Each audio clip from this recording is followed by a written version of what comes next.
su président xanaa ci gàttal bu gàtt rek ginnaaw buñ la santé ci sa ñëw gii ànd ak le gouvernement ànd ak tous les services yi nga xam ne ñoom la ñuy liggéeyal sant yàlla bu baax tey ci turu commune Taïba Ndiaye nga ñëwoon fi benn yoon ñëwoon fi ñaari yoon tey nga ñëwaat fi ñetti yoon Taïba gépp ak lay sant di ñaan yàlla nag nga yàgg fi lool te li nga yéene Sénégal yàlla may la wér nga àggale ko suñu commune ñeewatul benn commune wax dëgg yàlla ndox mi am nañ ko 100% yoon am nañ ko 100% électricité day daanaka noo ngi ci 100% loolu nag buñ ko amee dafa ñun ci dimbali mooy partenaires yi nga xam ni société yi nga xam ni itam ci état bi la ñu sosu nga leen di jàppale te ma wax ko léegi muy ASER muy PUDC muy PNDL muy nag surtout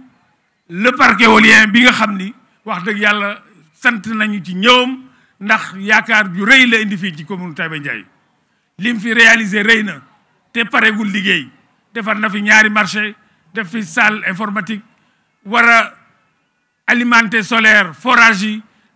gunge commune bi nag plan local de développement bi ñuy tabax juróomi at yu nekk ñu seet lan mooy priorité commune bi mu def ci loo xam ni wax dëgg yàlla ñun defe nañ ni émergence bi nga wax 2035 suñu commune du ko xaar ndax jege nañu ñun 2025 la ñuy xalaat incha allah buñ fi yàlla bàyyee ak li nu séntu ci société yi ma lim léegi incha allah li nu des ci liggéey mooy emploi des jeunes fexe ba xale yi am xëy fexe ba xale yi liggéey monsieur le président xam nañ ni loolu mooy sa yitte guddi ak bëccëg loo mën yaa ngi ko cay def lii nag buñ ko réussiré noonu ciy sant Sénélec le directeur général notre ami Demba Bitèye sous l'autorité de son ministre Masser Cissé le directeur du parc di beral nuyoo Mamadou Ndiaye Kemas ñaan yàlla cadre yëpp xool ci moom ndax lu mu mën mi ngi koy dugg ci commune bi ànd ak ñun di liggéey kon Kemas ñoo ngi lay féliciter di la encourager di sant nag képp koo xay jàpp nga ci le directeur général des industries chimiques du Sénégal est là la GCO également di sant bu baax le maire Diagne Sy Mbengue monsieur le maire ñoo ngi lay sant bi nga yëgee organisation bi ak diisaay bi mu def dugal nga si ji loxo ni na kat président fu muy ñëw sama gan la kon Diagne Sy vraiment le maire ñoo ngi lay sant di rafetlu sa teewaay di rafetlu itam teewaay wax naa ko léegi la présidente du conseil départemental ak notre ami le directeur général du réseau ferroviaire Abdou Ndéné Sall ak sunu collègues yi ñëw yëpp nag ñëw jàppale sunu ci bis bi teerul sunu président beral nuyoo bu baax les autorités religieuses wax nañ ko léegi nii Serigne Ndiassane yónnee na fi waa Serigne suñu maam Serigne Abdoulaye Thiaw Laye njabootam mi ngi fi Serigne Moustapha Al Amin mi ngi nii ndax xam na wala rek moom sa way jërëm Serigne Abdou Aziz Al Amin nu teewee bu baax li mu waxoon njaboot gi ni lañ lay jàppale jël suñu loxo teg ko ci sa loxo kon kóllëre googu moo tax mu ñëw nu ànd ak moom ak sërëm yi mu àndal ma wax ko léegi di soxna Mam Fama ak soxna Umu Xayri ak soxna Umu Lo fa tabarakallah kon président gudd na sax waaye xamal ni bég nañu kontaan nañu xam ni rek liñ la waxoon wax la ko jël suñu loxo ci kanamu sëñ Abdou Aziz dem na waaye mel na ne mi ngi fi kàddu googee nag ci la ñuy sax incha allah lépp loo xam ne yëng nañ ko soxla nga ko fii ci ñun muy Taïba muy département bi muy Sénégal incha allah lu nu mën daañ ci xar suñu tànk tubéy pour def ko di ñaan yàlla nga yàgg ci Sénégal di yàgg sa mission yaa ko xam yàlla na yàlla may wér ba li nga àgg jëm bëgg ci Sénégal nga def ko noo ngi leen di gërëm di leen sant allahumma salli ala sayyidina muhammad wa sallim jërë ngeen jëf. Mesdames, Messieurs les ministres d'État, Monsieur le ministre du Pétrole et des Énergies, Mesdames et Messieurs les ministres, Monsieur le gouverneur de la région de Thiès, Monsieur le préfet du département de Tivaouane, Madame la présidente du conseil départemental de Tivaouane, Monsieur le maire de Taïba Ndiaye, notre hôte, Excellences, Mesdames, Messieurs les ambassadeurs, je voudrais distinguer l'ambassadeur du Royaume-Uni, et Madame la chargée d'affaires des États-Unis d'Amérique, Mesdames et Messieurs les autorités administratives et territoriales, Monsieur le Président du Conseil d'administration de la Sénélec, Monsieur le Directeur général de la Sénélec, Monsieur le Directeur général de l'EKELA, ainsi que tous les partenaires du projet du parc éolien de Taïba Ndiaye, Mesdames et Messieurs, chère population de Taïba Ndiaye et du département de Tivaouane, je tiens tout d'abord à vous remercier vivement, chère population du Cayor. Et je voudrais, avant d'aller plus loin, adresser mes salutations au Khalife général de Tidjane, El Hadji Babacar Sy Mansour, ainsi que toutes les autorités religieuses ici représentées. Je salue le maire de Taïba Ndiaye, Alelo.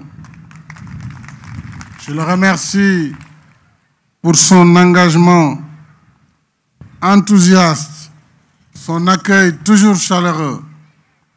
Cette journée, en effet, est historique pour Taïba Ndiaye et pour notre pays, puisque nous inaugurons aujourd'hui le premier parc éolien du Sénégal. Avec l'accomplissement de cette grande cause nationale, je dois saluer l'esprit de collaboration de la commune de Taïba Ndiaye qui, en mettant à disposition le foncier qui abrite ce projet, inscrit en même temps son nom dans le marbre reluisant de l'histoire du Sénégal. Dans mon dernier message à la nation, à l'occasion du Nouvel An, j'avais annoncé la mise en service prochaine de cette centrale éolienne. Chose promise, chose due. Eh bien, nous y voilà. Aujourd'hui, joignant l'acte à la parole, nous franchissons une nouvelle étape dans notre marche résolue vers le Sénégal émergent. Le Sénégal émergent, c'est le Sénégal qui carbure, poussé dans son élan par un mix énergétique qui allie toutes nos potentialités afin d'assurer un service continu de qualité et à des coûts compétitifs. C'est tout le sens de ma vision pour l'accès universel à l'électricité, vision déclinée dans la programmation de la phase 2 du plan Sénégal émergent. Je voudrais vous dire toute la fierté qui m'anime et surtout féliciter le Cayor, la région de Thiès, mais aussi le département de Tivaouane, à travers ces champs solaires et ce parc éolien. Vous êtes en train de devenir le foyer ardent de l'énergie renouvelable du Sénégal et de l'énergie propre. Et je saisis l'occasion pour saluer le travail de la Sénélec. La Sénélec, qui est un modèle assez rare en Afrique, puisqu'il s'agit d'une société nationale à 100% à capital public, qui a réussi le pari de la production, le pari du transport, de la distribution, et qui aujourd'hui, par les efforts de son management, à travers ses différents directeurs généraux, à travers aussi le soutien du ministre de l'Énergie et du Pétrole, la Sénélec est un modèle qu'il faut renforcer grâce au développement des productions indépendantes. Nous avons là un mix énergétique qui est en marche, qui permet de projeter le Sénégal parmi les pays qui respectent l'environnement, puisqu'à ce jour, nous sommes à près de 22% d'énergie renouvelable, donc d'énergie propre, et à la fin de cette centrale éolienne de Taïba Ndiaye, nous serons à 30%. Compte tenu du fait